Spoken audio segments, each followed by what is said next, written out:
За да ја поттикне и ја засили јавната дебата за нужноста од почитување, практикување и заштита на слобода на изразување и слобода на здружување како основни човекови права, загарантирани со меѓународни конвенции и документи, како и со Уставот на Република Македонија, невладиниот инфоцентар во партнерство со Центарот за развој на медиуми, а во соработка со Хелсиншки комитет за човекови права организираше дебата за издружувањето на тема како посилни кон оние кои што ги диктираат правата и нормите во државата.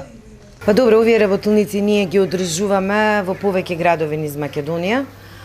Поентата беше да се нагласи потребата од почитувањето на овие фундаментални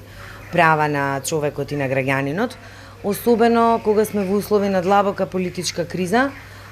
и режим кој што се манифестираше токму со повреда на тие права на граѓаните и кога станува збор за слободата на изразувањето, но и слободата на медиумите и секако слободата на здружување, бидејќи сме сведоци на тоа што се случува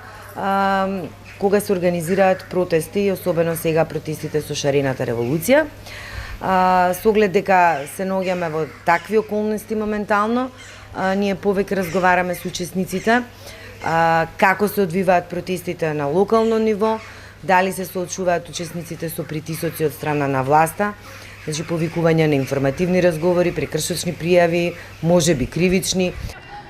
На дебатата се дискутираше за актуелните прашања и предизвици поврзани со слободата на изразување и слобода на здружување во Република Македонија, за кој пример сведочи актуелната шарена револуција. На што ние секогаш го истакнуваме дека и покрај ваквите мерки кои што се преземаат од страна на власта, граѓаните покажа и докажа дека се спремни да останат на улица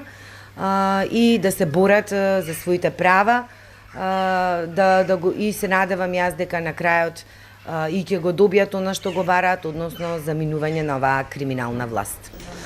Настанот се реализира во рамките на проектот Застапување за слобода за изразување, подржан од проектот на УСАИД и граѓанското општество, кој го спроведува Фондацијата Отворено општество Македонија.